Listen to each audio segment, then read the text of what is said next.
Bienvenidos a esta nueva inmersión en vuestras fuentes. Hoy tenemos sobre la mesa un material realmente denso. Sí, bastante denso.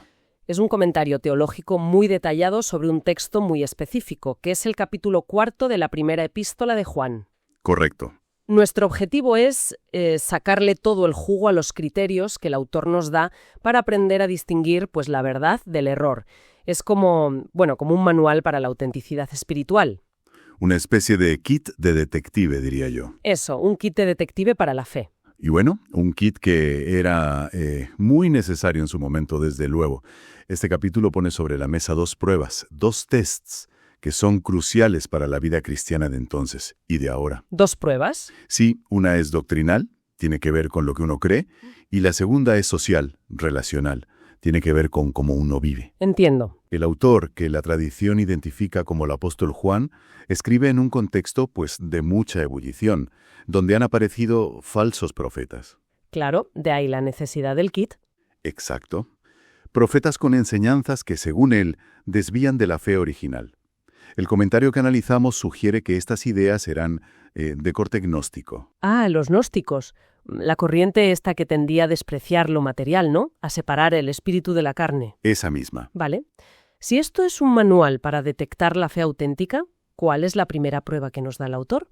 ¿Cómo se supone que se comprueba, por así decirlo, el carné de identidad espiritual de alguien? Pues el texto arranca con una advertencia muy directa. A ver. No creáis a cualquier espíritu, sino probad los espíritus para ver si proceden de Dios. Esa es la pregunta del millón. ¿A qué se refiere exactamente con espíritus? Y sobre todo, ¿cómo se hace esa prueba? Pues, a ver, el comentario es muy útil aquí porque aclara que cuando el texto habla de espíritus, no se está refiriendo a fantasmas o a ángeles y demonios como entidades flotantes. Vale, no es una caza de fantasmas. No, para nada. Se refiere más bien al influjo, a la inspiración sobrenatural que mueve a las personas a enseñar. Ah, vale. La fuente que usamos cita una interpretación que lo deja muy claro. Dice que los espíritus son los hombres en cuanto inspirados por Dios o por el demonio. O sea, la inspiración que hay detrás del que habla. Entendido. Entonces no se trata de ver fantasmas, sino de discernir qué hay detrás de un mensaje, qué es lo que de verdad lo impulsa. Exacto. La prueba es para los profetas, para los maestros. Y la urgencia viene porque, como dice el texto, muchos falsos profetas han salido por el mundo. Y la fuente que analizamos los identifica con esos maestros gnósticos. Sí, con los que ya se mencionaban en el capítulo 2 de la misma carta. Eran una amenaza real para la comunidad. De acuerdo, pero una prueba solo es útil si sus criterios son claros como el agua. Me intriga, ¿cuál es el test definitivo? La pregunta clave que se supone que deben hacer. Pues el criterio es increíblemente específico y se centra por completo en la persona de Jesucristo. Es la prueba de la encarnación. La encarnación. El versículo 2 lo formula así: todo espíritu que reconoce que Jesucristo ha venido en carne procede de Dios. Esa es la línea divisoria. Un momento, que Jesucristo ha venido en carne. A primera vista puede parecer una afirmación sencilla, pero la fuente insiste en que aquí hay una sutileza que lo es todo. Desentraña esto para nosotros, porque es aquí donde parece estar el meollo. Aquí está la clave de todo el debate. La enseñanza gnóstica que el autor combatía no negaba a Jesús así a las bravas. Era mucho más sutil. Claro. Ellos proponían que un ser divino, el Cristo, descendió sobre el hombre, Jesús de Nazaret, en su bautismo, y que lo abandonó justo antes de la crucifixión. Ah. De esta forma, lo divino nunca tocaba de verdad el sufrimiento, ni la materia, que ellos consideraban impura. Ah, ya veo. Es una especie de alianza temporal entre un ser divino y un ser humano, no una unión permanente, una separación de naturalezas. Exactamente. Por eso la formulación del autor es una obra de precisión teológica. A ver. El comentario subraya que la confesión correcta no es que el Cristo vino a la carne de Jesús, sino que Jesús es el Cristo venido en carne. La preposición lo cambia todo. A la carne frente a en carne. Lo cambia absolutamente todo. La primera fórmula, a la carne, deja la puerta abierta a la separación gnóstica. La segunda, en carne, afirma la unidad indivisible y permanente de la persona de Cristo. Dios y hombre en una sola identidad. Eso es. Y claro, el comentario añade que esta confesión no puede ser solo una fórmula recitada de memoria, tiene que reflejarse en la forma de vivir. Esa distinción es afilada como un bisturí, lo cambia todo. Entiendo que si hay una respuesta correcta, también tiene que haber una incorrecta. El autor debe definir qué pasa si un espíritu suspende esta prueba. Por supuesto. El que no pasa el test es identificado como el espíritu del anticristo. El espíritu del anticristo, nada menos. Y aquí el comentario que analizamos saca a la luz un detalle de los manuscritos antiguos que es una pasada. Aclara que muchos de los textos más fiables dicen simplemente que el espíritu del anticristo es el que no reconoce a Jesús. Solo a Jesús. Sí, pone todo el foco en la persona histórica, en el hombre Dios, justo lo que los gnósticos querían deconstruir o relativizar. Fascinante. O sea que el problema no era una teología abstracta, sino negar la identidad real y concreta de Jesús de Nazaret como el Cristo. Precisamente. Y hay más.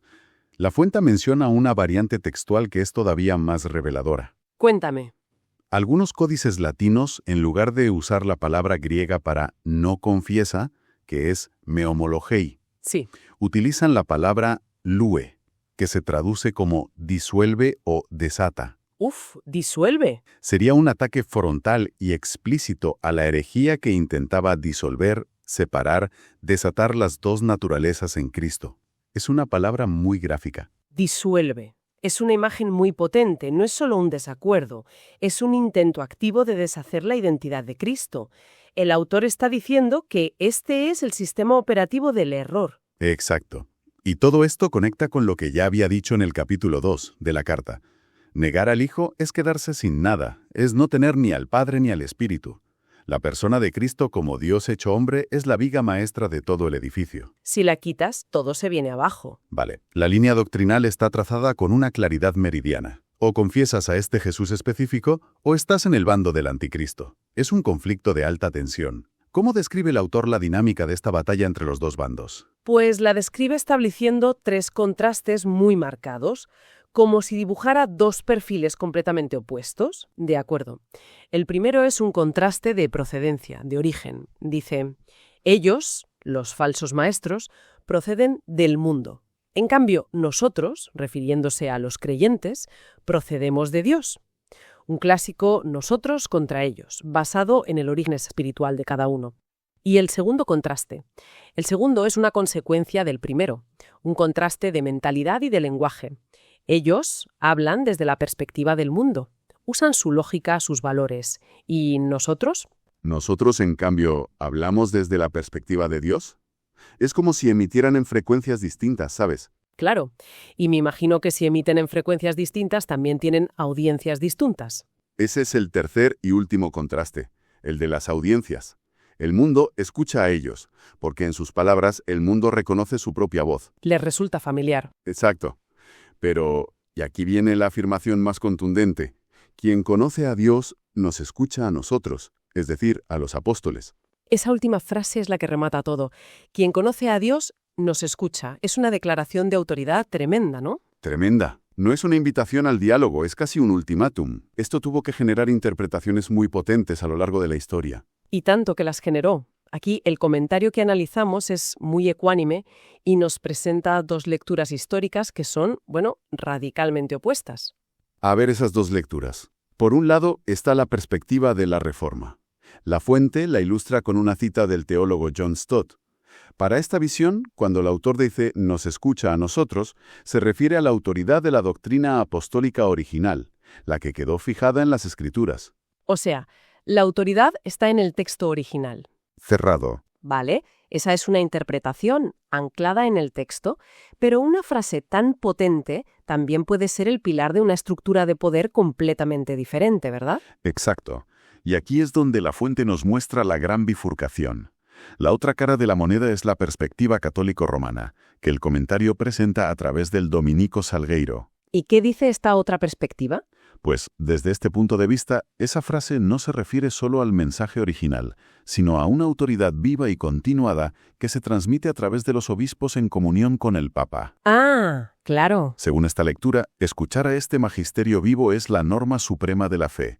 Ser de Dios es escucharles. No hacerlo es, en palabras que cita la fuente, pertenecer al bando de Satanás. Es increíble cómo una sola frase puede convertirse en la piedra angular de dos modelos de iglesia tan distintos. Pasamos de un test doctrinal a una cuestión de poder. Pero el capítulo no termina ahí. No para nada. El autor cambia de registro y vuelve a su segundo gran tema, la otra prueba de fuego, el amor. Y lo hace con una de las frases más famosas de la historia. Dios es amor. Efectivamente, es la tercera vez en la carta que vuelve al test del amor, pero aquí lo lleva a su máxima expresión. El fundamento que establece es radical. El amor genuino, al que el texto llama ágape, ágape, tiene su origen último y exclusivo en Dios. Y de ahí saca una conclusión lógica e implacable. Todo el que ama ha nacido de Dios y conoce a Dios. Y la inversa, supongo. La inversa es igual de tajante. Quien quiera que no ama, no conoce a Dios. No hay término medio. Y es crucial entender de qué tipo de amor estamos hablando. El texto usa ágape, y el comentario la distingue claramente del eros pagano. Sí, y la distinción es fundamental. Pensemos en el eros como un amor de adquisición. Nace del deseo, de lo que yo puedo obtener del otro. Busca llenarse. Un amor más egoísta, por así decirlo. Podríamos decir que sí. El ágape, en cambio, es un amor de donación. Es desinteresado, sacrificial, busca el bien del otro incluso a costa de uno mismo. Y su fuente, insiste el texto, es puramente divina. Vale. La fuente cita la admiración de Agustín de Hipona por la frase «Dios es amor», que consideraba la declaración más sublime que se podía hacer. Una frase bonita y nada más. Si Dios es amor, tiene que haber una prueba irrefutable, ¿no? Claro, y la hay. La prueba definitiva, según el texto, fue el envío de su Hijo único, su monogenes, al mundo. ¿Y con qué propósito? Pues para que viviésemos por medio de Él. Pero el acto cumbre no fue simplemente que viniera, sino para qué vino. Fue enviado como propiciación por nuestros pecados, es decir, para solucionar la separación entre la humanidad y Dios. Y el comentario enfatiza a quién iba dirigido este acto de amor, ¿no? No era para los amigos o para los que se lo merecían. Ese es el punto más radical. Este amor se demostró hacia pecadores, hacia enemigos, hacia gente que no lo merecía en absoluto. Eso es muy fuerte. La fuente lo resume con una cita de Stott, que es demoledora. No porque fuésemos en modo alguno dignos de amor, sino porque Él es amor. O sea que el amor no es una reacción a nuestra valía, No, sino la expresión de su propia naturaleza. exactamente. Ese es un punto teológico potentísimo. El amor de Dios no es una respuesta a nuestra bondad, es la manifestación de su ser. Pero el autor está escribiendo a gente de carne y hueso. ¿Cómo aterriza esta verdad cósmica en lo que deben hacer un martes por la mañana? Pues precisamente ahí va el texto. Explora lo que el comentario llama las vivencias del amor. La primera consecuencia es una obligación moral. A ver, El versículo 11 es meridianamente claro. Puesto que Dios nos ha amado así, también nosotros debemos amarnos mutuamente. La palabra griega que usa para debemos es ophieilomen. ¿Y qué implica esa palabra? Pues no sugiere una opción, sino una deuda. Una obligación rigurosa. El amor al Dios invisible se demuestra, se hace tangible en el amor al hermano visible que tienes al lado. o sea que el amor a los demás es una deuda que tenemos que pagar. No es un sentimiento opcional, es un imperativo que nace de la gratitud. Eso es. Y la fuente dice que este amor también es una evidencia de algo más, ¿no? Una evidencia de comunión con Dios. Exacto. El texto afirma que podemos saber que vivimos en Dios y Él en nosotros gracias a dos pruebas que van de la mano. ¿Cuáles son? La primera, una experiencia interna. Nos ha dado su espíritu. La segunda, una confesión externa. Reconocemos que Jesús es el Hijo de Dios. Vale, la experiencia y la confesión. Y estas dos realidades culminan y se demuestran en una tercera. El que permanece en el amor, permanece en Dios y Dios en él. El amor no es solo un mandamiento, es el ecosistema donde ocurre esa comunión. Quiero que nos detengamos un momento en una frase de esta sección que hemos oído miles de veces, en tarjetas de boda, en carteles. El perfecto amor echa fuera el temor. Sí, es muy famosa. Suena muy liberador, pero también puede ser un poco intimidante. ¿A qué se refiere exactamente con un amor perfeccionado? ¿Significa que tenemos que ser perfectos? Es una gran pregunta, porque esa frase se puede malinterpretar. El comentario aclara que no se refiere a que nuestro amor tenga que ser absolutamente perfecto, lo cual es imposible. Ah, vale. La palabra griega se refiere más bien a un amor que ha alcanzado la madurez, que está desarrollado, completo y anclado en Dios. El resultado de este amor maduro es la confianza, la parresían, ante el juicio final. Entonces no se trata de no tener miedo en general, sino de un tipo de miedo muy específico. Justo. El temor que este amor maduro expulsa es el miedo servil, el pánico al castigo de un esclavo ante su amo. No se refiere al respeto o al temor reverencial. Claro, el respeto que un hijo siente por un padre al que ama. Exactamente. La fuente cita una reflexión preciosa de Agustín de Hipona sobre esto. Decía que el temor es como un sirviente que prepara la casa para la llegada de su señor. ¡Qué buena imagen! Una vez que el señor, que es el Ambr, llega y habita en la casa, el sirviente, el temor, es despedido. Ya no es necesario. Me encanta esa imagen. El temor prepara el terreno para el amor, pero no pueden convivir. Esto parece que nos lleva al cierre del argumento. El autor ata todos los cabos, une el amor a Dios y el amor a los demás. Es el golpe de gracia, la prueba final e irrefutable. El autor usó una palabra muy dura. Llama embustero a quien afirma amar a Dios pero odia a su hermano. Embustero. Es contundente. Y no lo deja ahí. Presenta un argumento lógico y aplastante. Si no eres capaz de amar a tu hermano a quien has visto, ¿cómo vas a amar a Dios a quien nunca has visto? Es una imposibilidad psicológica y espiritual. La prueba del amor tiene que ser tangible, tiene que poder verse en las relaciones cotidianas. No vale un amor abstracto a un Dios lejano. No vale en absoluto. Y por si la lógica no fuera suficiente, el autor remata con un mandamiento divino explícito que cierra el capítulo. El que ama a Dios, ame también a su hermano. Es una orden directa. No hay escapatoria. Ni excusas posibles. Si echamos la vista atrás, este manual nos ha dado una especie de autenticación en dos factores.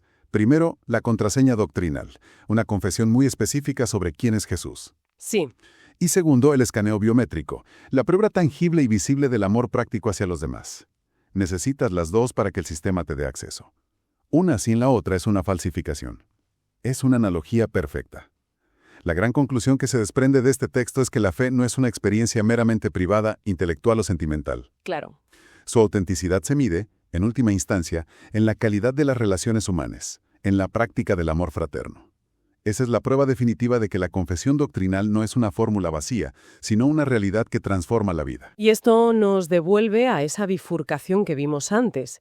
El comentario nos ha mostrado cómo una misma frase sobre la autoridad apostólica puede dar lugar a visiones tan opuestas como la de la Reforma y la católico-romana. Efectivamente. Esto nos lleva a una pregunta para reflexionar. Si la prueba de la verdad es tanto la doctrina correcta como el amor visible, ¿cómo puede afectar el desacuerdo sobre la fuente de la autoridad doctrinal a la capacidad de vivir ese mandamiento de amor en la práctica?